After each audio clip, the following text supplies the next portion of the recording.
This realization was both devastating and empowering. Devastating because it meant that everything she had believed about their relationship had been an illusion, carefully crafted to make her vulnerable to his manipulation. But empowering because it meant she wasn't alone, wasn't uniquely flawed or weak, and wasn't responsible for Marcus's choice to abuse her trust and love. Sarah's family rallied around her during this difficult period of discovery. Her parents, David and Linda, were horrified when they learned what Marcus had done to their daughter. David, who had always been protective of Sarah but had tried to respect her independence in choosing her own relationships, was furious at himself for not seeing through Marcus's charming facade when he had met him. "I should have trusted my instincts," David told Sarah during one of their long phone conversations. "Something about that boy never sat right with me, but I thought I was just being an overprotective father. I should have said something." But Sarah assured her father that Marcus had been skilled at presenting different faces to different people, and that his manipulative abilities were sophisticated enough to fool many people who cared about her. Linda, drawing on her experience as a nurse's aide who had seen many cases of domestic violence and emotional abuse, helped Sarah understand that what had happened to her was not her fault, and that Marcus's behavior followed recognizable patterns of psychological manipulation. Predators like him are experts at finding good people and exploiting their kindness and trust, Linda explained. The fact that he was able to fool you doesn't say anything negative about your judgment. It says everything about his skills at deception. Sarah's professors in the Criminal Justice Department also provided crucial support and guidance during this period. Dr. Elizabeth Hartman, her constitutional law professor, had noticed changes in Sarah's demeanor during the final weeks of the semester and was relieved when Sarah finally opened up about what had happened. Dr. Hartman had extensive experience working with victims of domestic violence in her previous career as a prosecutor, and she helped Sarah understand both the psychological dynamics of what she had experienced and the legal options available to her. Professor James Rodriguez, who ran the Police Academy Preparation Program, took a particularly active role in supporting Sarah through this crisis. Professor Rodriguez had been a police officer for 15 years before transitioning to academia, and he had seen many cases of intimate partner violence and psychological abuse. He helped Sarah understand that her experience, while traumatic, had actually provided her with valuable insights that would make her a more effective and empathetic law enforcement officer. "Sarah," Professor Rodriguez told her during one of their meetings, "what Marcus did to you was criminal abandonment and possibly kidnapping depending on how the prosecutor wants to charge it. But I want you to think carefully about how you want to proceed, because the decision you make now will affect not just your own healing process, but potentially your entire career in law enforcement."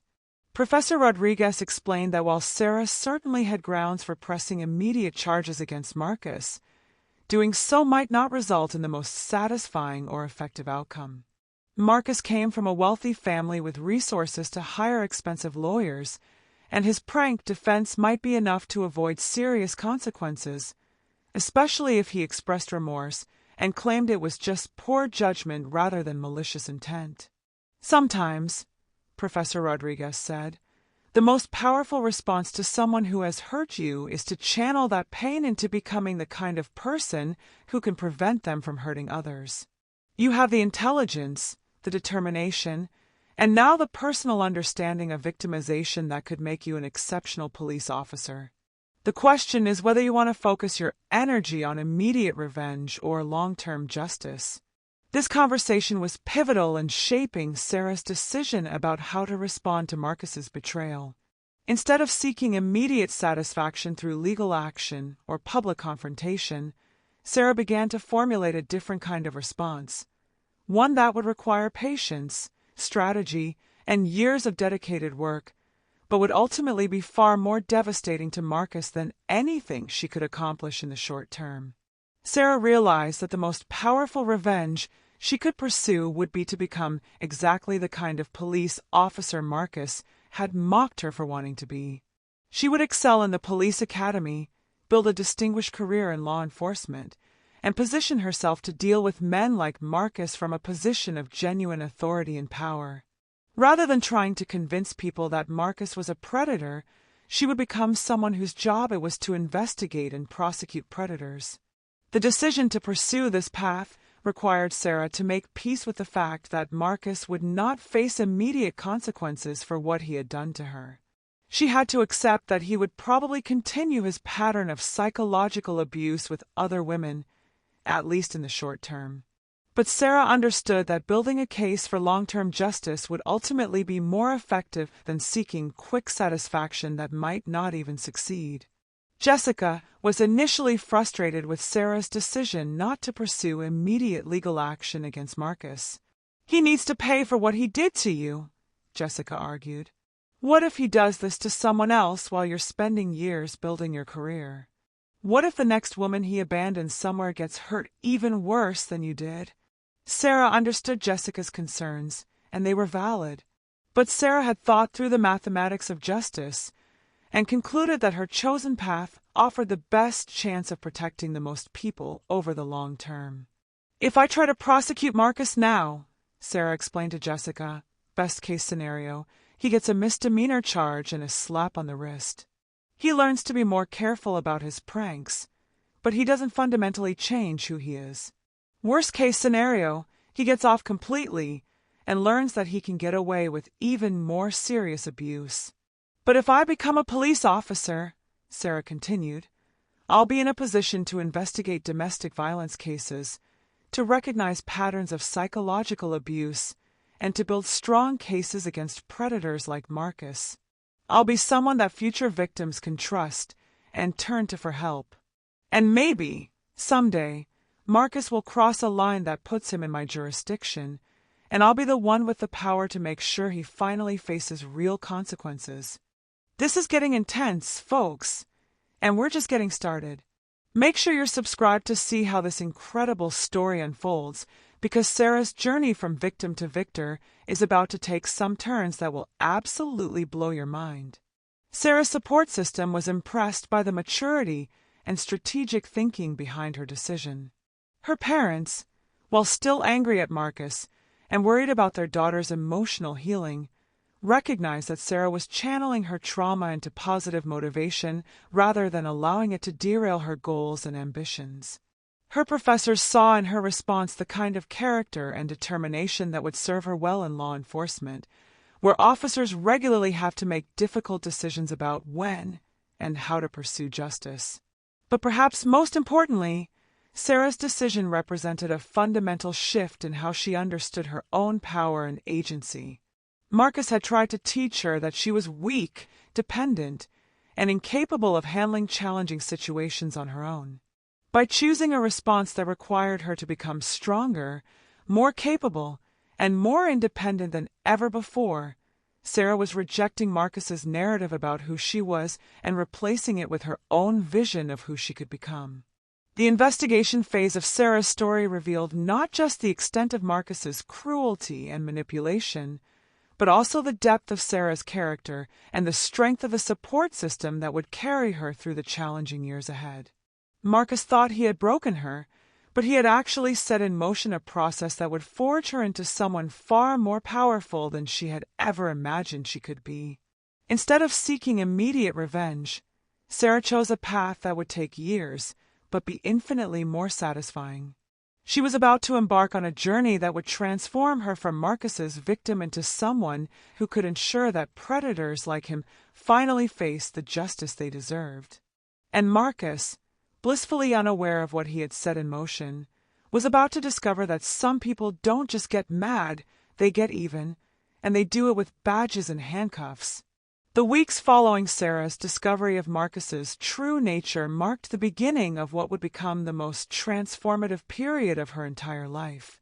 While Marcus continued his daily routine, blissfully unaware that he had just created his own future nemesis, Sarah was quietly orchestrating a complete reinvention of herself that would take years to complete but would ultimately prove more devastating than any immediate revenge she could have pursued. Sarah's strategic thinking during this period was remarkable for someone who had just experienced such profound betrayal and trauma. Instead of allowing her anger to consume her or drive her toward destructive choices, she made a conscious decision to harness that rage as fuel for an almost superhuman level of dedication to her career goals. Every moment of humiliation she had experienced that night at the gas station, every cruel laugh from Marcus's friends, every dismissive comment he had made about her dreams, all of it became motivation for a level of excellence that would have been impossible without that burning desire to prove him wrong. "I'm going to show him exactly what he threw away," Sarah told Jessica during one of their late-night conversations in their shared apartment. "He thinks I'm weak. He thinks I can't handle being a police officer. He thinks my dreams are just silly fantasies that I'll grow out of. I'm going to become the best damn cop the city has ever seen, and someday, when our paths cross again, he's going to realize that abandoning me at that gas station was the biggest mistake of his pathetic life."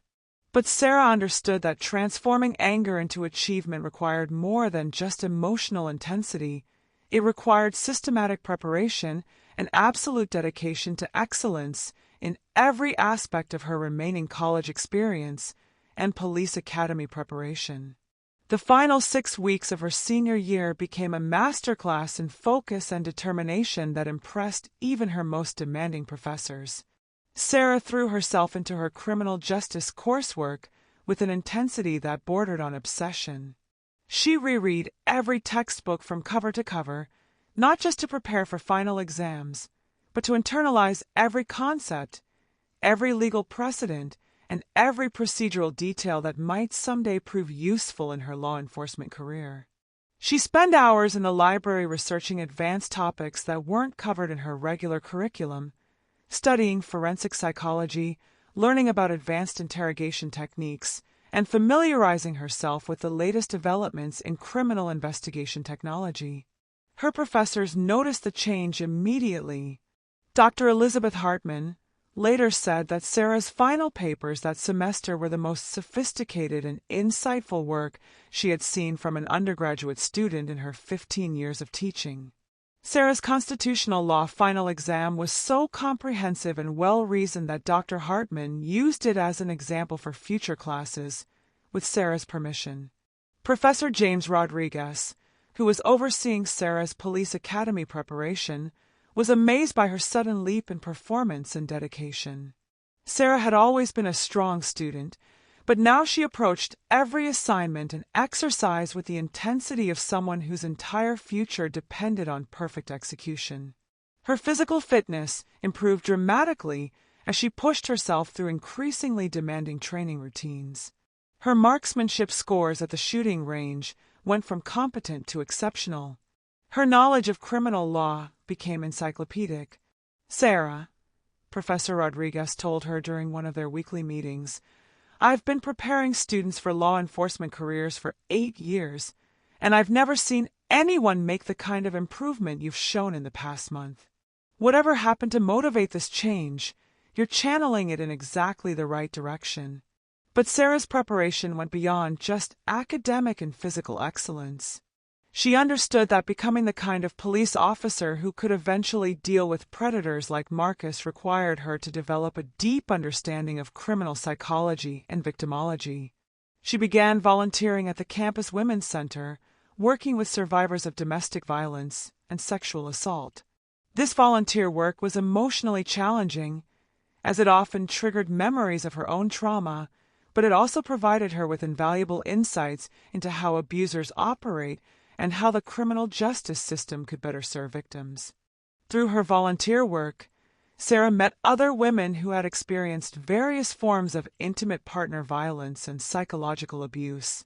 Hearing their stories helped her understand that her experience with Marcus, while uniquely painful, was part of a much larger pattern of predatory behavior that affected countless women. This realization strengthened her resolve to pursue a career that would position her to fight against such abuse on a systematic level. Sarah also began documenting everything that happened after her breakup with Marcus, because she quickly realized that his abusive behavior hadn't ended when their relationship did. Marcus seemed to view Sarah's decision to cut contact with him as a personal challenge, and he began a campaign of harassment that revealed even more clearly his sense of entitlement and lack of respect for boundaries. It started with text messages, dozens of them, sent at all hours of the day and night. Initially, Marcus tried to frame these messages as attempts at reconciliation or apology, but his true motivations became clear when Sarah didn't respond the way he expected. The messages quickly devolved into attempts at manipulation, then anger, then outright threats to her reputation and future career. "You think you can just ignore me?" one message read. "I have videos and pictures from that night that could ruin your chances of becoming a cop. Who's going to hire someone who broke down crying at a gas station? I could make sure every police department in the state knows what a weak, pathetic failure you really are." Sarah screenshot every message, carefully organizing them by date and content. She understood that Marcus was essentially building a case against himself with his continued harassment, and she wanted to have comprehensive documentation if she ever needed to pursue legal action or professional sanctions against him. The harassment escalated when Marcus realized that threats weren't having the desired effect. He began showing up at places where Sarah worked or studied, always maintaining just enough distance to avoid obvious stalking charges, but making his presence known in ways that were clearly intended to intimidate her. He would sit in the campus bookstore where Sarah worked, pretending to browse while watching her interact with customers and coworkers. He would appear in the library during her study sessions, positioning himself where she could see him but far enough away to claim coincidence if confronted. Most disturbingly, Marcus began spreading rumors about Sarah's mental health and academic performance, trying to damage her reputation within the criminal justice department and among her peers. He told people that Sarah had a breakdown after their relationship ended and was probably not psychologically stable enough for police work. He claimed that she had been obsessing over him and making crazy accusations about their relationship. Sarah learned about these rumors through Jessica and other friends who were appalled by Marcus's behavior and wanted to warn her about what he was saying. Each revelation was painful, but Sarah forced herself to view Marcus's continued abuse as confirmation that she had made the right decision to end their relationship and as additional motivation for her long-term plan. "He's still trying to control me," Sarah explained to Dr. Hartman during one of their meetings. "He can't stand that I'm not responding to his manipulation anymore, so he's trying to destroy my reputation and my future career. But what he doesn't realize is that every lie he tells, every threat he makes, every time he tries to intimidate me, he's just proving that I was right to get away from him and giving me more reason to become the kind of police officer who can protect other women from predators like him." Dr. Hartman was impressed by Sarah's ability to maintain perspective and strategic thinking despite the ongoing harassment. "Sarah, you're handling this situation with remarkable maturity and wisdom. Many people in your position would be tempted to retaliate immediately or let the stress derail their academic performance. The fact that you're able to stay focused on your long-term goals while documenting his behavior for potential future action shows exactly the kind of judgment and emotional stability that will make you an excellent police officer." Maintaining this level of strategic thinking and emotional control required Sarah to develop almost superhuman discipline in managing her daily life and interactions on campus. She had to constantly be aware of Marcus's potential presence, plan her routes and schedules to minimize unwanted encounters, and maintain a facade of normalcy even when she was feeling anxious or threatened by his continued harassment. Sarah's daily routine became highly structured and purposeful. She would wake up at 5:30 a.m. for her physical training, a combination of cardio, strength training, and defensive tactics practice that served both to prepare her for police academy requirements and to provide an outlet for the stress and anger she carried from Marcus's continued psychological warfare. After her workout, she would review her academic materials over breakfast, then head to campus for classes and work. During her time on campus, Sarah had to navigate the complex social dynamics of avoiding Marcus, while not appearing to be hiding or intimidated. She couldn't afford to let his presence drive her away from the places and activities that were important to her academic success, but she also needed to minimize opportunities for confrontation or escalation of his harassment. This required careful planning and the support of her friends and professors, who helped create an informal network of awareness about Marcus's behavior. Jessica would often coordinate with Sarah's other friends to ensure that she rarely had to walk across campus alone. Professor Rodriguez made sure that Sarah had access to alternative study spaces when the main library felt unsafe due to Marcus's presence. Dr. Hartman arranged for Sarah to have priority access to faculty offices for meetings and study sessions when needed. But perhaps the most challenging aspect of this period was Sarah's internal struggle to process the trauma of her experience while using it as motivation for success rather than allowing it to become a source of self-doubt or limitation. Every day, Sarah had to actively choose to frame her experience as evidence of her strength and resilience rather than as proof of her vulnerability or poor judgment. This internal work was exhausting and sometimes overwhelming. There were nights when Sarah would lie in bed, unable to sleep, replaying that horrible night at the gas station and wondering if Marcus was right about her being weak or unsuited for police work. There were moments when his cruel words would echo in her mind, making her question whether her dreams were realistic or if she was setting herself up for failure and disappointment. But Sarah developed strategies for managing these dark moments and transforming them into fuel for her determination. She would remind herself of all the evidence that contradicted Marcus's narrative about her character, her academic achievements, her professors' confidence in her abilities, her successful completion of challenging police academy preparation exercises, and, most importantly, her survival of that terrifying night and her decision to channel the trauma into positive action rather than destructive behavior. "Every time I feel doubt creeping in," Sarah told Jessica, "I remember that I walked 40 miles through some of the most dangerous parts of the city to get home that night. I survived something that could have broken me completely, and instead of falling apart, I'm working harder than I've ever worked in my life. If I can handle that, I can handle anything the police academy or law enforcement career will throw at me." As the semester progressed toward graduation, Sarah's transformation became increasingly visible to everyone around her. Her academic performance was exceptional, earning her recognition as the outstanding senior in the Criminal Justice Department. Her physical fitness had reached levels that exceeded most police academy requirements. Her knowledge of criminal law and procedure was so comprehensive that professors were consulting with her on research projects and case studies. But more than just the measurable improvements in her capabilities, Sarah's entire presence and demeanor had changed.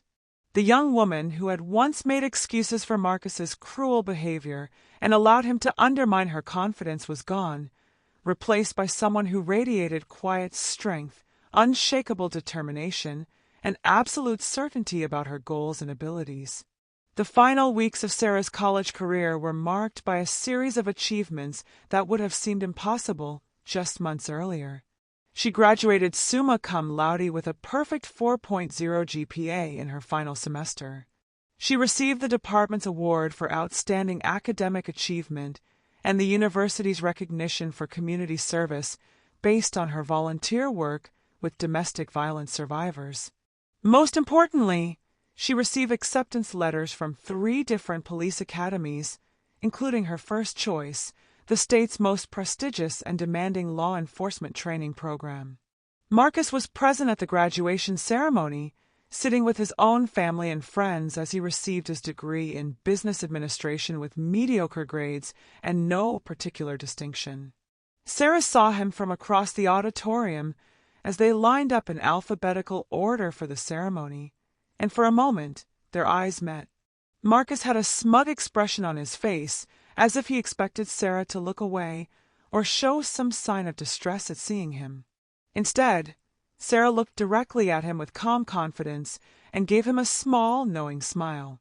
It wasn't a friendly smile. It was the smile of someone who knew exactly where they were going and how they planned to get there. Marcus's expression faltered as he tried to interpret what he was seeing. The broken, crying girl he had abandoned at that gas station seemed to have been replaced by someone he didn't recognize, someone who looked at him without fear, without anger, and without the need for his approval or validation. That moment at graduation marked the end of one chapter in Sarah's life and the beginning of another.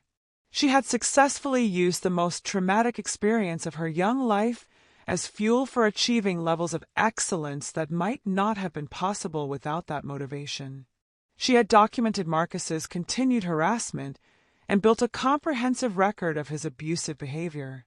Most importantly, she had completely reconstructed her sense of identity and purpose, transforming herself from Marcus's victim into someone who would dedicate her career to ensuring that predators like him faced appropriate consequences. The setup was complete. Sarah Mitchell was about to enter the police academy as one of the most prepared and motivated recruits in the program's history. Marcus Reynolds was about to graduate from college and enter the business world, completely unaware that he had created an enemy who would spend the next several years becoming everything he had mocked her for wanting to be. The calm before the storm was ending, and the storm that was coming would be unlike anything Marcus could possibly imagine. Sarah wasn't just planning to become a police officer. She was planning to become the kind of police officer who could ensure that men like Marcus finally faced the justice they deserved. And she was very, very good at achieving her goals. Tuesday, September 14th, 2:47 p.m. After 5 long years of preparation, dedication, and unwavering focus on her goals, the moment Sarah Mitchell had been unconsciously preparing for was about to unfold in the most perfect way imaginable. Officer Sarah Mitchell, now 27 years old, was patrolling Highway 35 in her marked police cruiser when she clocked a silver BMW sedan traveling 78 miles per hour in a 55 zone, a clear violation that required immediate attention. Sarah had graduated from the police academy 18 months earlier at the top of her class, earning commendations for academic excellence, physical fitness, and leadership. She had spent the past year and a half building an exemplary record as a patrol officer, earning the respect of her colleagues and supervisors through her professionalism, attention to detail, and remarkable ability to de-escalate tense situations. Her training officers had noted that she possessed an unusual combination of empathy and authority that made her particularly effective at handling domestic violence calls and situations involving psychological manipulation. As Sarah activated her emergency lights and began the routine traffic stop, she had no way of knowing that the universe was about to deliver the most poetic justice imaginable. The BMW pulled over to the shoulder of the highway in a manner that immediately told Sarah something about the driver. The way the car drifted across multiple lanes before stopping suggested someone who wasn't used to being pulled over, someone who believed they were above such mundane concerns as traffic laws. Sarah approached the vehicle following standard protocol, her hand positioned near her service weapon, as she had been trained, her body language projecting the calm authority that had become second nature to her over the past 5 years. As she neared the driver's side window, she could see the silhouette of a man in an expensive suit, talking animatedly on his cell phone as if the traffic stop was merely an inconvenience that would be quickly resolved. The driver rolled down his window without ending his phone call, holding up one finger to Sarah in a gesture that immediately indicated his belief that his conversation was more important than her official duties. "Yeah, I'm being pulled over by some cop," the man said into his phone, his voice carrying the entitled tone of someone accustomed to getting his way through charm and manipulation. "This shouldn't take long. I'll just explain that I'm late for an important business meeting." Sarah stood patiently beside the car, her professional demeanor unchanged despite the driver's rudeness. When he finally ended his call and turned to look at her, she was ready with the standard greeting she had delivered hundreds of times before. "Good afternoon, sir." I'm Officer Mitchell with the State Highway Patrol. The reason I pulled you over today is that I clocked you traveling 78 miles per hour in a 55-mile-per-hour zone. Can I see your driver's license, registration, and insurance card, please? It was at this moment that Marcus Reynolds, for that's exactly who was behind the wheel of the BMW, looked up at the police officer for the first time and prepared to deploy the charm offensive that had gotten him out of trouble so many times before. Marcus at 29 was still handsome, still confident, and still absolutely convinced that his smile and smooth talking could manipulate anyone into giving him what he wanted. "Well, hello there, officer," Marcus began, his voice taking on the flirtatious tone he used with women he wanted to impress or control. He leaned toward the window, flashing his most winning smile as his eyes moved from Sarah's badge to her face. "You know, I have to say, you are absolutely gorgeous. I bet you don't hear that enough in your line of work. Maybe we could work something out here. I promise I'm usually a very careful driver. I was just distracted by thinking about." The words died in Marcus's throat as his brain processed what his eyes were seeing. The confident, professional woman in the police uniform standing beside his car was familiar in a way that made his stomach drop and his heart start racing. The face beneath the patrol cap was older, stronger, more confident than he remembered, but there was no mistaking those eyes that he had seen filled with tears and terror 5 years ago in a gas station parking lot. "Sarah!" Marcus whispered, his voice barely audible above the traffic noise from the highway. All of his practiced charm evaporated instantly, replaced by shock, disbelief, and a growing sense of panic as the implications of this encounter began to dawn on him. "Sarah Mitchell? Is that really you?" Officer Sarah Mitchell looked down at Marcus with the same calm, professional expression she maintained with every traffic violator she encountered. There was no surprise in her eyes, no recognition of their shared history, no indication that this was anything other than a routine traffic stop with a speeding driver who happened to know her name. "Sir, I need to see your driver's license, registration, and insurance card," Sarah repeated in exactly the same tone she had used moments before. Her voice was steady, authoritative, and completely devoid of personal emotion. She held out her hand expectantly, waiting for Marcus to comply with her lawful request. Marcus stared at her in complete bewilderment. This couldn't be the same woman he had left crying and terrified at that gas station 5 years ago. That Sarah had been weak, dependent, easily manipulated, nothing like the confident, authoritative figure now standing beside his car with a badge on her chest and the power to arrest him if she chose to do so. "Sarah, wow, I can't believe it's you," Marcus stammered, his usual smooth confidence completely absent. "You actually did it. You became a cop. I have to admit, I'm impressed. You look really good, really professional." He fumbled in his wallet for his driver's license, his hands shaking slightly as the reality of the situation continued to sink in. Sarah accepted his documents with the same professional demeanor she maintained with every driver. "Mr. Reynolds," she said, reading from his license, "I clocked you going 23 miles per hour over the posted speed limit. That's considered reckless driving in this jurisdiction. I'm going to need you to step out of the vehicle while I run your information." The use of his last name, delivered in the same tone Sarah would use with any stranger, hit Marcus like a physical blow. What had he expected? Recognition, gratitude that he had motivated her to achieve her goals, some acknowledgement of their shared history. Instead, he was being treated like any other traffic violator, and the woman who had once hung on his every word was now looking at him with the detached professionalism she would show to any member of the public. "Sarah, come on," Marcus said, stepping out of his car but trying to maintain a casual, friendly demeanor. "It's me, Marcus. We dated in college, remember? This is incredible, seeing you like this in uniform with your badge. You've really made something of yourself. I'm proud of you, honestly. Sarah positioned herself at a safe distance from Marcus, her body language and stance reflecting her police training. "Mr. Reynolds, I'm going to run your license and registration through our system. Please remain beside your vehicle and keep your hands visible at all times."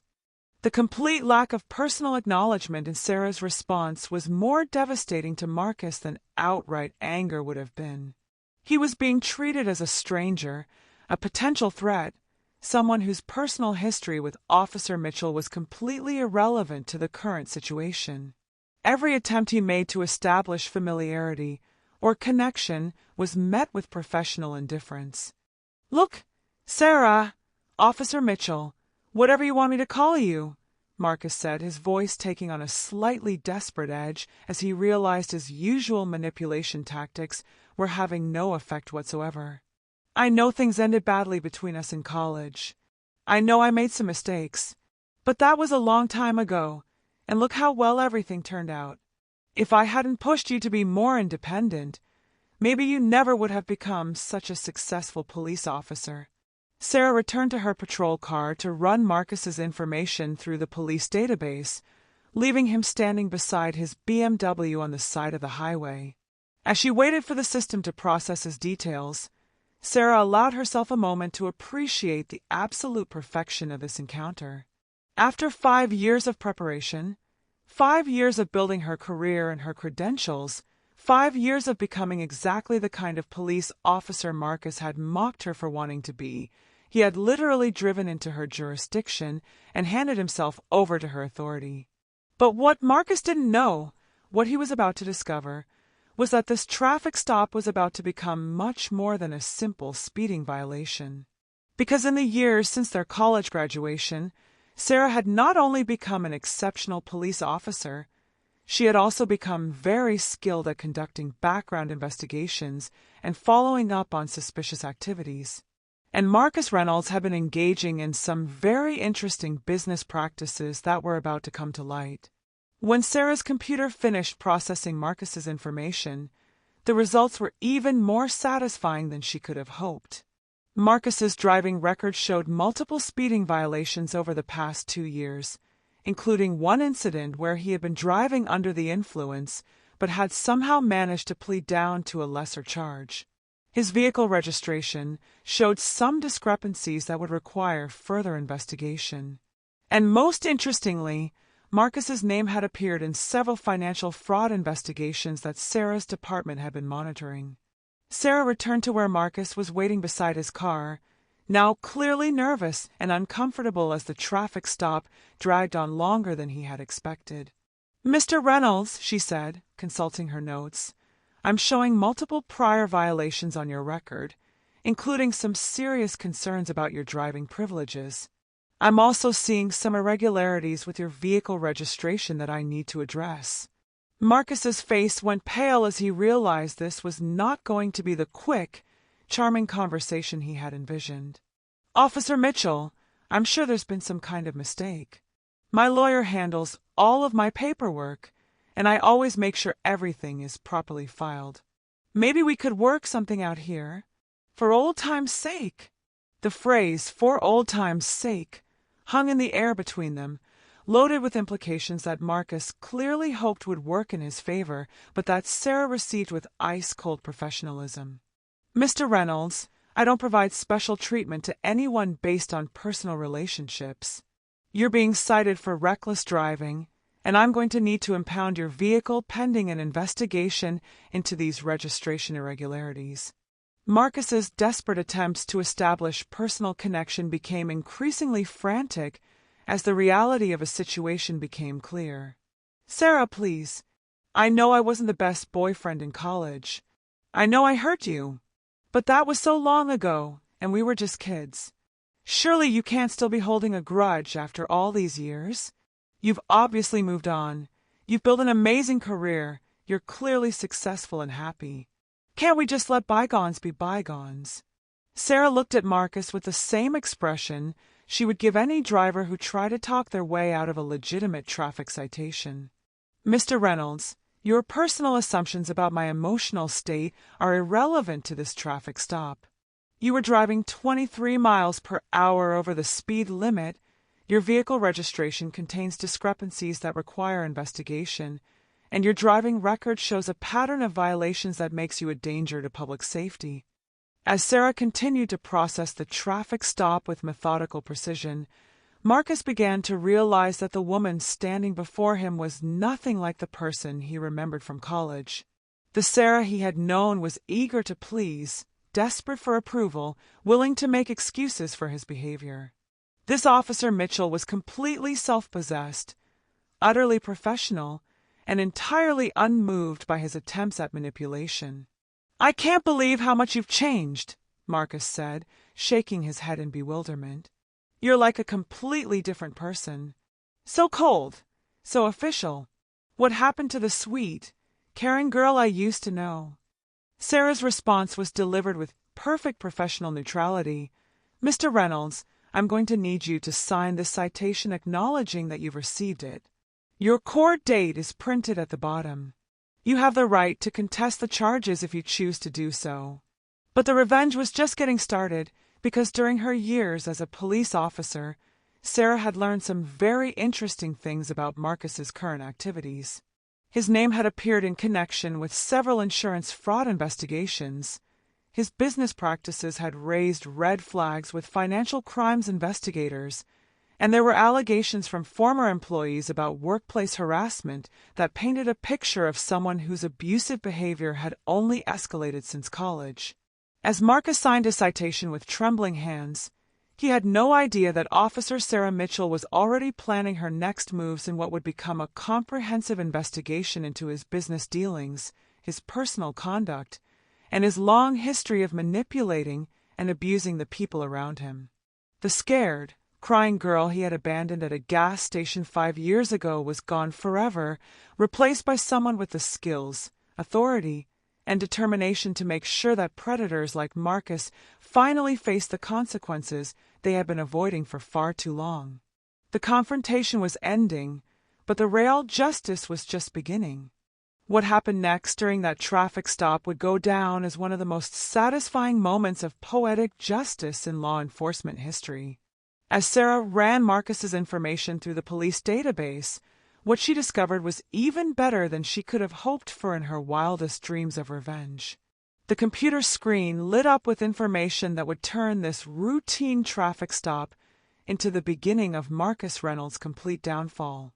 "Mr. Reynolds," Sarah said, returning to his vehicle with a completely different demeanor, still professional, but now with the focused intensity of an officer who had just discovered something very interesting. "I need you to step away from your vehicle and place your hands on the hood, please." Marcus's face went from confusion to panic in the span of seconds. "What? Why? Sarah, what's going on? This is just a speeding ticket, right?" But Sarah was no longer interested in his questions or his attempts to use her first name. "Mr. Reynolds, according to our records, your driver's license has been suspended for the past 6 months due to unpaid violations and failure to appear in court. You are currently driving on a suspended license, which is a criminal offense. Additionally, you have 2 outstanding warrants, one for failure to pay court-ordered restitution in a civil fraud case, and another for failure to appear for a deposition in an ongoing criminal investigation." The color drained from Marcus's face as Sarah continued reading from her computer screen. "You have the right to remain silent. Anything you say can and will be used against you in a court of law. You have the right to an attorney. If you cannot afford an attorney, one will be provided for you." "Sarah, please," Marcus begged as Sarah began placing handcuffs on his wrists. "You can't be serious about this. We have history together. Surely you can work with me here. I had no idea about the suspended license. My assistant handles all of that paperwork. The warrants must be some kind of mistake." But Sarah was already calling for backup and a tow truck to impound Marcus's BMW. "Mr. Reynolds, you are under arrest for driving on a suspended license, failure to appear on multiple court dates, and violation of court orders. You will be transported to the county jail for booking and arraignment." As Marcus sat in the back of Sarah's patrol car, his hands cuffed behind his back, the full irony of his situation began to sink in. The woman he had once mocked for her law enforcement ambitions, the woman he had abandoned in a dangerous neighborhood as a cruel prank, was now the police officer arresting him and reading him his rights. The power dynamic between them had completely reversed, and Marcus was finally experiencing what it felt like to be powerless and at someone else's mercy. But Sarah's revenge was just getting started. Over the next several weeks, she used her position and her growing network of law enforcement contacts to conduct a thorough investigation into Marcus's business activities and personal conduct. What she discovered was a pattern of fraud, manipulation, and abuse that stretched back years and involved multiple victims. Marcus worked for a high-end financial consulting firm where he had been systematically defrauding clients by inflating fees, creating fake investment opportunities, and skimming money from client accounts. His methods were sophisticated and had gone undetected for several years, but Sarah's investigation revealed a trail of financial irregularities that painted a clear picture of deliberate criminal activity. Sarah coordinated with financial crimes investigators in multiple jurisdictions, sharing information and evidence that helped them build comprehensive cases against Marcus. Her background in criminal justice, combined with her personal motivation to see justice served, made her incredibly effective at uncovering connections and patterns that other investigators had missed. The insurance fraud case was particularly damning. Marcus had been staging accidents and filing fraudulent claims for the past 3 years, using his charm and professional appearance to convince insurance adjusters that his claims were legitimate. He had recruited several accomplices, including some of his former college friends, to participate in the scheme by acting as fake witnesses or victims in staged incidents. Sarah's investigation revealed that Marcus had defrauded insurance companies out of nearly $400,000 over the course of his criminal enterprise. The evidence she compiled was so comprehensive and well organized that prosecutors later said it was one of the strongest financial fraud cases they had ever seen. Sarah's professional network had grown significantly during her years as a police officer, and she leveraged every connection she had to ensure that Marcus's case received the attention and resources it deserved. She worked with federal investigators on the insurance fraud charges, coordinated with the district attorney's office on the financial crimes prosecution, and shared information with regulatory agencies that were investigating Marcus's employer. Detective Maria Santos, a financial crimes specialist who had become one of Sarah's closest colleagues, was amazed by the thoroughness of Sarah's investigation. "Sarah, I've been working financial fraud cases for 12 years, and I've never seen anyone put together a case this comprehensive. You've connected crimes across 3 different states and 5 different jurisdictions. How did you even know to look for some of these connections?" Sarah's response was simple. When you've been a victim of someone's manipulation and abuse, you develop a very keen eye for recognizing the patterns. Marcus has been doing this his entire adult life. He just got better at hiding it and found more lucrative ways to exploit people. Sarah also reached out to Marcus's former girlfriends, many of whom she had interviewed years earlier during her college investigation. Several of them came forward with additional information about Marcus's abusive behavior and his pattern of financial manipulation in personal relationships. Amanda, his high school girlfriend, revealed that Marcus had convinced her to co-sign loans and credit cards that he then used for personal expenses, leaving her with thousands of dollars in debt that took her years to pay off.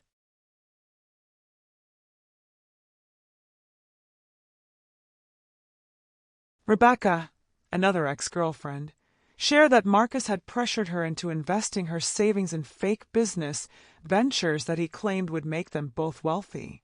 She lost nearly $15,000 to Marcus's schemes and had never been able to recover the money because she didn't understand at the time that what he had done was criminal fraud rather than just a failed business investment.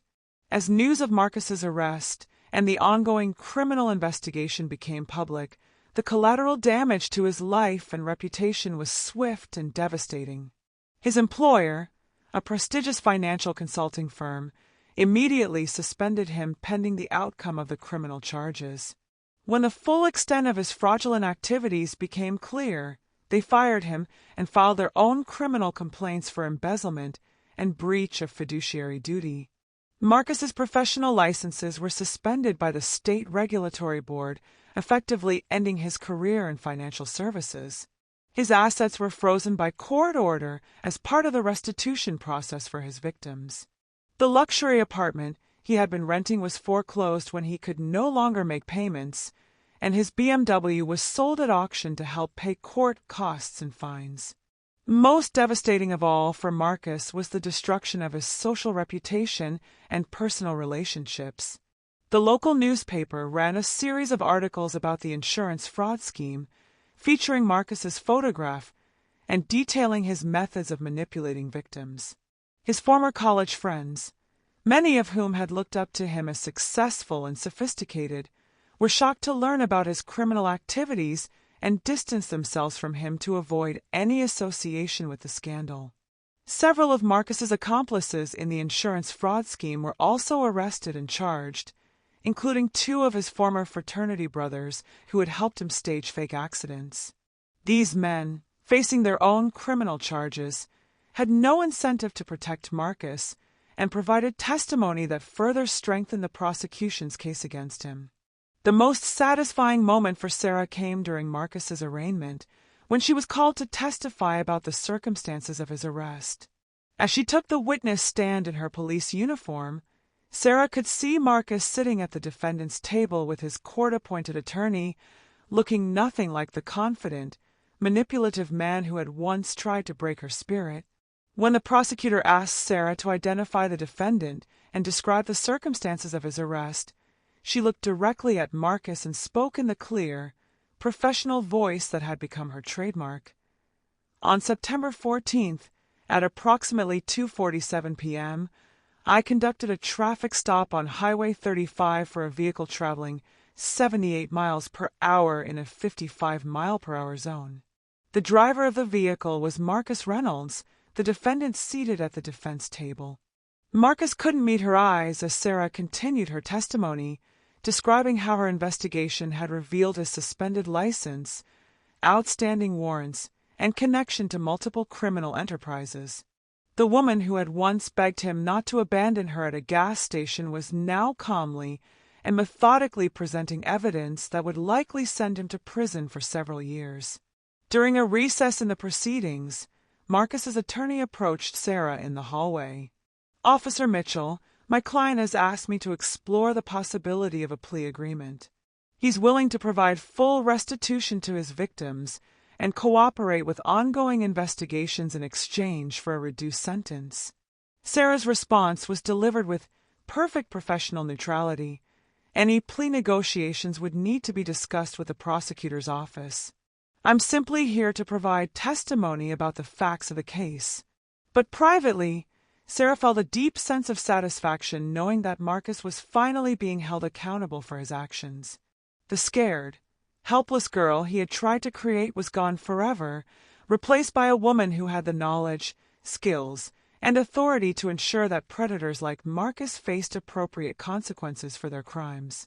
News of Marcus's arrest and the subsequent investigation spread quickly through their former college community, generating reactions that ranged from shock to satisfaction among people who had known both Sarah and Marcus during their university years.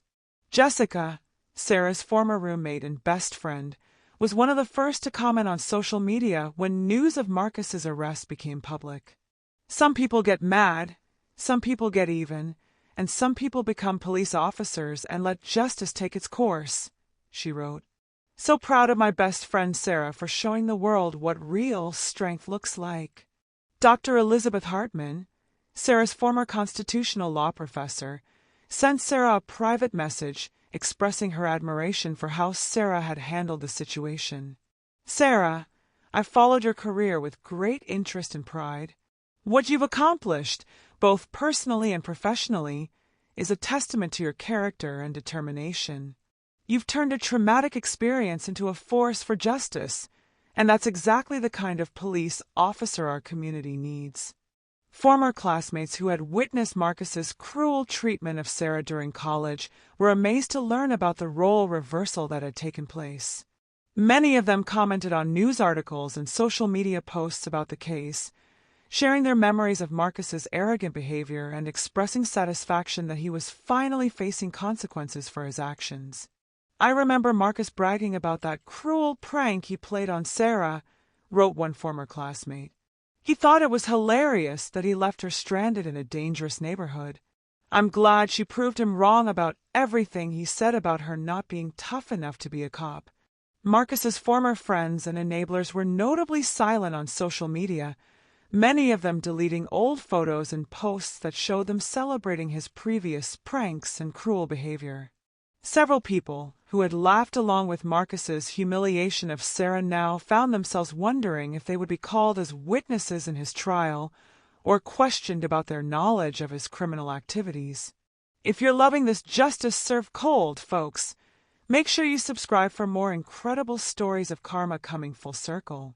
Because we're not done yet. The final chapters of Sarah and Marcus's story are going to show you exactly why patience and professional excellence are the ultimate forms of revenge.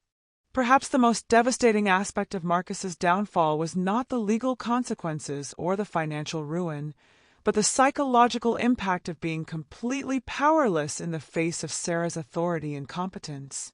For years, Marcus had derived his sense of self-worth from his ability to manipulate and control others, particularly women. Now he found himself at the mercy of a woman he had once tried to break, and she was handling his fate with the same professional detachment she would show any other criminal. During one of his court appearances, Marcus tried one final time to establish personal connection with Sarah. "Sarah," he called out as she was leaving the courthouse after giving testimony, "I know you probably hate me, but I want you to know that I never meant for things to go as far as they did. I was young and stupid, and I made mistakes. But look how strong you've become. Maybe something good came out of it after all." Sarah turned to face Marcus with the same calm professionalism she had maintained throughout the entire process. "Mr. Reynolds, any personal conversations between us would be inappropriate given the ongoing criminal proceedings. If you have questions about your case, please direct them to your attorney or to the prosecutor's office." That final rejection, being treated as a stranger by the woman whose life he had once tried to control, was perhaps more devastating to Marcus than all the legal consequences combined. He had expected anger, hatred, or at least some emotional reaction that would acknowledge the power he had once held over her. Instead, he received the indifference reserved for any other criminal who had crossed paths with Officer Sarah Mitchell in the course of her professional duties. The revenge was complete, but it wasn't the explosive, dramatic confrontation that Marcus might have expected. It was methodical, professional, and absolutely devastating, exactly the kind of response that demonstrated just how completely Sarah had transformed herself from victim to victor. Marcus had tried to teach her a lesson about power and vulnerability 5 years earlier, and now she was teaching him a lesson about consequences and justice that he would never forget. 6 months after his arrest, Marcus Reynolds' life had become a cautionary tale about how quickly privilege and arrogance can crumble when faced with actual consequences. The man who had once believed himself untouchable, who had built his entire identity around manipulating others and avoiding accountability, was now drowning in a legal nightmare that grew more complex with each passing week. Marcus faced a staggering array of charges across multiple jurisdictions. The financial fraud case alone included 17 separate counts of wire fraud, mail fraud, and money laundering. The insurance fraud scheme had resulted in federal charges that carried potential sentences of up to 20 years in prison. Additionally, several of his victims had filed civil lawsuits seeking damages for their financial losses, creating a web of legal proceedings that would consume years of his life, even in the best-case scenario. The legal fees were devastating. Marcus's family had initially hired an expensive defense attorney, But as the scope of his criminal activities became clear, even their substantial resources were quickly exhausted. The attorney they could afford was competent, but overwhelmed by the sheer volume of evidence that Sarah and her colleagues had compiled against him. Every document, every financial transaction, every fraudulent claim had been meticulously catalogued and cross-referenced, creating a case that was virtually impossible to defend against. Marcus's court appearances became a regular humiliation. The confident, well-dressed businessman who had once commanded respect in professional settings was now a defendant shuffling into courtrooms in an ill-fitting suit, accompanied by a harried public defender who was handling dozens of similar cases. The local media coverage was relentless, with reporters describing each new revelation about his criminal enterprise and interviewing his victims about the impact of his fraud on their lives. The psychological toll was perhaps even more severe than the legal consequences. Marcus had spent his entire adult life believing that his charm and intelligence made him superior to others, that rules and consequences were for lesser people who lacked his sophistication and cunning. The realization that he had been systematically outmaneuvered by someone he had once dismissed as weak and naive was a blow to his ego that he struggled to process. During one particularly difficult court hearing, Marcus's mother was seen crying in the gallery as prosecutors detailed her son's crimes. "I don't understand," she told reporters afterward. "Marcus was always such a bright boy, so charming and successful. How did this happen?" The answer, of course, was that Marcus's charm and apparent success had always been built on a foundation of deception and exploitation, but his family was only now being forced to confront that reality. While Marcus's world was collapsing, Sarah's career was reaching new heights of success and recognition. Her work on the Reynolds case had earned her commendations from multiple law enforcement agencies and had established her reputation as one of the most thorough and effective investigators in the region. The case had demonstrated not only her technical skills, but also her ability to coordinate complex, multi-jurisdictional investigations and build relationships with federal agencies. Detective Maria Santos, who had worked closely with Sarah on the financial crimes investigation, recommended her for promotion to the detective division. Sarah has shown exceptional investigative abilities and a level of dedication that goes far beyond what we typically see from patrol officers, Detective Santos wrote in her recommendation letter. Her work on the Reynolds case uncovered criminal activities that had gone undetected for years and resulted in the recovery of hundreds of thousands of dollars for victims of fraud. Sarah's promotion to detective came exactly 3 years after her graduation from the police academy, making her one of the youngest officers in the department's history to achieve that rank. The promotion ceremony was attended by her parents, Jessica, and several of her former professors, all of whom had watched her transformation from traumatized college student to accomplished law enforcement professional. During her promotion ceremony, Sarah was asked to speak about her journey and her advice for other young officers. 3 years ago, I was a rookie patrol officer with something to prove, she said. I had experienced firsthand what it felt like to be victimized and powerless, and I was determined to make sure other people never had to feel that way. What I've learned is that the best revenge against those who try to break you is to become unbreakable yourself. The speech was well received, but Sarah's colleagues didn't know the full significance of her words or the personal history that had motivated her extraordinary dedication to justice. To them, she was simply an exceptional officer who had a gift for understanding criminal psychology and building strong cases against predators and fraudsters. Sarah's confidence had been completely restored and then enhanced beyond what she had ever imagined possible during her college years. The scared, uncertain young woman who had once made excuses for Marcus's cruel behavior was gone, replaced by someone who radiated quiet strength and unshakable self-assurance. She had not only achieved her professional goals, but had exceeded them in ways that demonstrated the power of channeling trauma into purposeful action.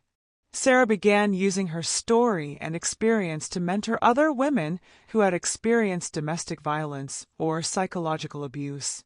She volunteered as a speaker at college campuses, women's shelters, and professional development programs, sharing her journey from victim to victor without initially revealing the specific details of how her career had intersected with her abuser's downfall. The person who tries to convince you that you're weak, that you can't achieve your dreams, that you need them in order to be complete, that person is telling you those things because they recognize your strength and they're threatened by it, Sarah would tell audiences. The best way to prove them wrong is not to argue with them or try to change their minds, but to become so successful and confident that their opinion becomes completely irrelevant. Sarah's mentoring work was particularly effective because she understood the psychological dynamics of abuse from both personal experience and professional training. She could recognize the subtle signs of manipulation and control that others might miss, and she could provide concrete, practical advice about how to escape toxic relationships and rebuild one's sense of self-worth. One of the women Sarah mentored was Amanda, Marcus's high school girlfriend who had been financially exploited and emotionally abused during their relationship. When Amanda learned about Marcus's arrest and discovered that the investigating officer was another of his former victims, she reached out to Sarah for support in dealing with her own unresolved trauma. "Sarah, I can't believe you became a police officer and actually arrested him," Amanda said during one of their conversations. "When I knew you in college, you seemed so sweet and trusting. I worried that Marcus would break you the way he broke me, but you turned that experience into something powerful and used it to protect other people. That's incredible." Reflecting on her journey, Sarah understood that the night at the gas station, as horrific as it had been, had fundamentally shaped her into the person she was meant to become. Without that traumatic experience, she might have remained in the abusive relationship, gradually losing herself to Marcus's manipulation and control. The cruel abandonment had forced her to confront the reality of his character and had provided the motivation she needed to pursue excellence with single-minded determination. "I don't think I would have become the police officer I am today if Marcus hadn't shown me exactly what I was capable of surviving," Sarah told Jessica during one of their regular coffee meetings. "That night, walking through those dangerous neighborhoods to get home, I discovered that I was much stronger than I had ever realized. Every challenge I've faced since then has seemed manageable in comparison." Sarah had learned that true strength wasn't about never being victimized or never experiencing fear. It was about how you responded to those experiences and what you chose to do with the knowledge they provided. Marcus had intended to teach her a lesson about her own weakness, but instead he had taught her about her own resilience and determination. The experience had also taught Sarah about the importance of patience and strategic thinking when pursuing justice. The immediate satisfaction of confronting Marcus or seeking quick revenge would have been far less effective than the methodical approach she had taken. By focusing on her own growth and professional development, she had positioned herself to ensure that Marcus faced consequences that were both appropriate and lasting. Today, Detective Sarah Mitchell is 30 years old and considered one of the most effective investigators in the state's Financial Crimes Division.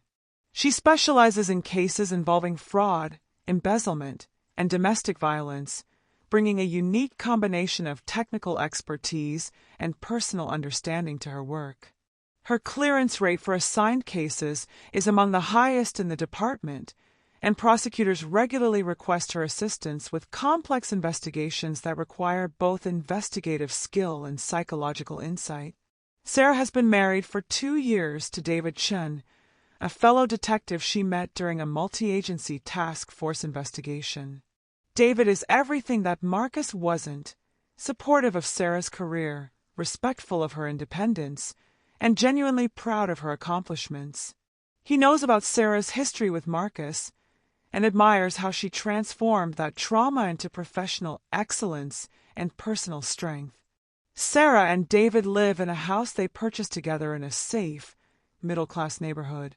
Sarah's parents visit regularly, still amazed by their daughter's transformation and proud of the woman she has become. Jessica remains one of Sarah's closest friends and often jokes that she knew Sarah was destined for greatness even during those dark days of their senior year in college. Meanwhile, Marcus Reynolds continues to deal with the legal and financial consequences of his criminal activities.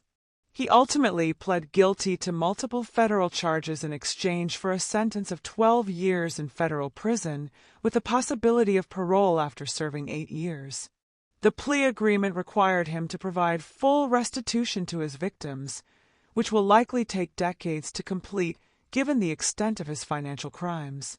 Marcus's civil trials are still ongoing, with several victims pursuing damages for emotional distress and economic losses that extend beyond the direct financial fraud. His professional reputation has been completely destroyed, and he will face significant challenges in rebuilding any kind of legitimate career after his release from prison. Perhaps most importantly, Marcus has been forced to confront the reality that his actions have consequences, and that the people he tried to manipulate and control are not the weak, disposable objects he believed them to be. The lesson he tried to teach Sarah about power and vulnerability has been turned back on him in ways he never could have imagined, and he will spend the next several years in an environment where his charm and manipulation tactics are completely ineffective. The story of Sarah Mitchell and Marcus Reynolds serves as a powerful reminder that justice doesn't always come quickly, but when it comes through the right channels and with the right preparation, it can be absolutely devastating in its completeness and its permanence. Sarah's patience and strategic thinking had resulted in an outcome far more satisfying than any immediate revenge could have provided, and her transformation from victim to victor stands as a testament to the power of channeling trauma into purposeful action and professional excellence. And there you have it, folks, one of the most perfectly ironic stories of justice I've ever encountered. Think about the sheer poetic beauty of what happened here. Marcus Reynolds, a man who derived pleasure from humiliating and controlling women, who mocked Sarah's dreams of becoming a police officer, who told her she was too weak and emotional to handle real-world challenges, ultimately found himself handcuffed in the back of a patrol car driven by the very woman whose spirit he had tried to break. The ultimate irony isn't just that Sarah became a police officer, it's that she became exactly the kind of police officer who specializes in bringing down predators like Marcus. Every cruel joke he made about her career aspirations, every dismissive comment about her strength and capabilities, every moment he spent trying to convince her that she was weak and dependent, all of it contributed to forging the professional who would eventually dismantle his entire life with methodical precision. Marcus thought he was teaching Sarah a lesson about power when he abandoned her at that gas station. What he actually did was create someone who understood power in ways he never could, someone who knew the difference between authority earned through competence and respect versus control gained through manipulation and cruelty. Sarah learned to wield real power, the kind that comes with a badge and the backing of the legal system, while Marcus's fake power crumbled the moment he encountered someone who couldn't be manipulated or intimidated. The man who once bragged to his friends about leaving his girlfriend stranded in a dangerous neighborhood as entertainment ended up serving 12 years in federal prison, brought down by an investigation led by that same girlfriend. If that's not karma coming full circle, I don't know what is. This brings us to a fascinating moral question that I want you to really think about. Was Sarah's patient, professional approach to revenge more satisfying than immediate retaliation would have been? If Sarah had sought immediate revenge after that night at the gas station, if she had pressed charges right away, or tried to expose Marcus publicly, or even just confronted him and his friends about their cruel behavior, what would the realistic outcome have been? At best, Marcus might have faced a misdemeanor charge that his family's lawyers could have easily handled. He might have been embarrassed on campus for a few weeks. His friends might have thought twice about participating in future pranks. But ultimately, Marcus would have learned to be more careful about his cruelty, not to abandon it entirely. Instead, Sarah's 5-year journey of self-improvement and professional development resulted in consequences that Marcus will be dealing with for the rest of his life. He didn't just lose a court case. He lost his freedom, his career, his reputation, his financial security, and his sense of superiority over others. Most importantly, he was forced to confront the reality that the woman he had tried to break had become everything he had mocked her for wanting to be and more. Sarah's approach required incredible emotional maturity and strategic thinking. She had to channel her anger and pain into productive action rather than destructive impulses. She had to trust that patience and professional excellence would ultimately be more powerful than immediate emotional satisfaction. And she had to maintain that discipline for years, never knowing for certain that she would ever have the opportunity to see Marcus face appropriate consequences. But here's what makes Sarah's story so powerful. Her revenge wasn't really about Marcus at all. Her transformation into an exceptional police officer, her success in helping other victims of abuse, her happy marriage and fulfilling career, none of that was dependent on Marcus ever being brought to justice. Sarah had already won by becoming the person she was meant to be.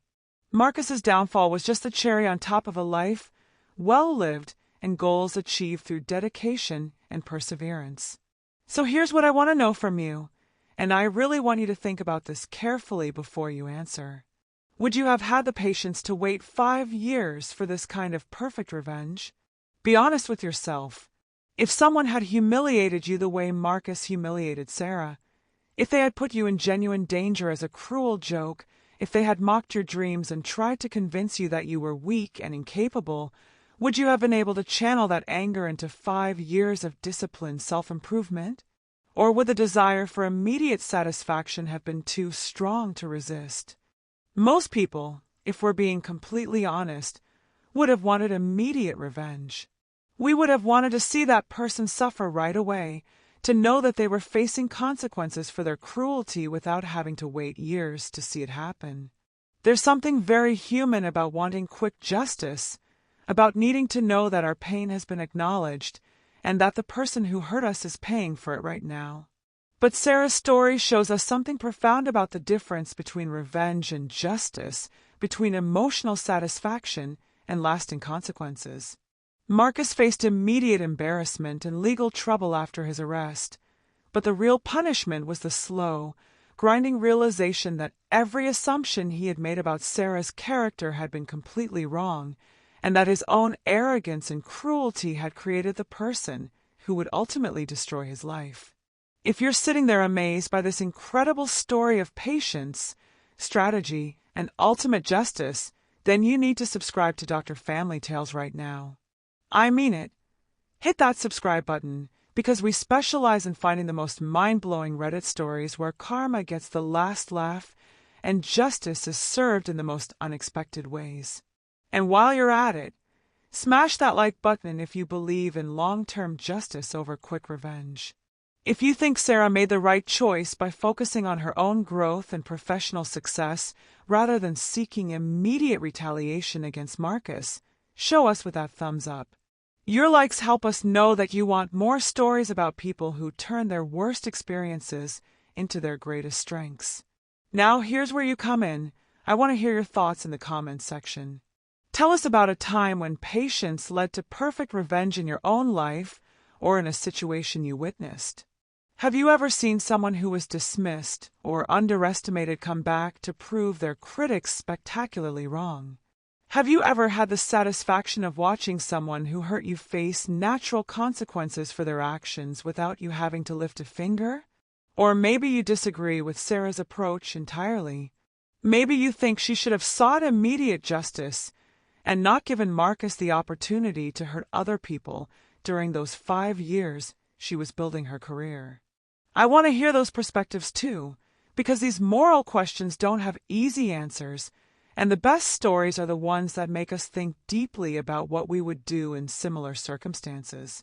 Speaking of incredible revenge stories, next week we're covering a tale that will absolutely blow your mind.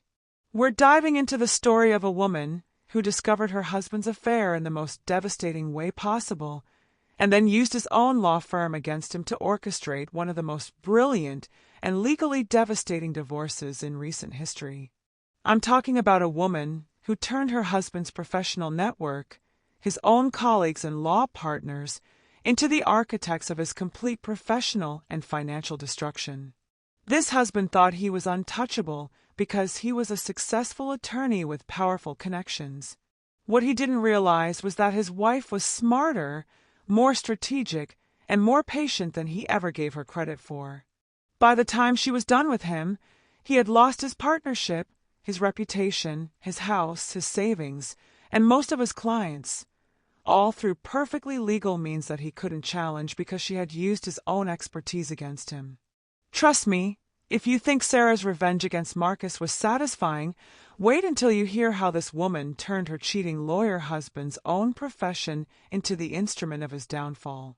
It's a masterclass in long-term strategic thinking and the power of really understanding your opponent's weaknesses. As we wrap up today's incredible journey with Sarah and Marcus, I want to leave you with this thought. Karma doesn't work on our timeline, and it doesn't always look the way we expect it to look. Sometimes justice comes in the form of a police officer's badge worn by someone who was once told she'd never be strong enough to earn it. Sometimes the best revenge is becoming so successful and confident that the person who tried to break you becomes completely irrelevant to your happiness. Remember, karma doesn't forget addresses. It just sometimes takes a while to find the right way to deliver the message. And when it finally arrives, it often comes in the form of consequences that are far more poetic and devastating than anything we could have planned ourselves. Thank you for joining me for another incredible episode of Dr. Family Tales, where we prove that reality is often stranger, more satisfying, and more perfectly ironic than any fiction writer could imagine. Until next week, keep believing in justice, keep working toward your goals, and remember that the person who underestimates you today might just be creating their own nemesis for tomorrow. And if you know someone who needs to hear Sarah's story, someone who's been told they're not strong enough, smart enough, or tough enough to achieve their dreams, share this video with them. Sometimes we all need a reminder that our worst experiences can become the foundation for our greatest achievements, and that patience and persistence can be the most powerful forms of revenge. See you next week, and remember, in the world of karma, the house always wins, and justice always finds a way.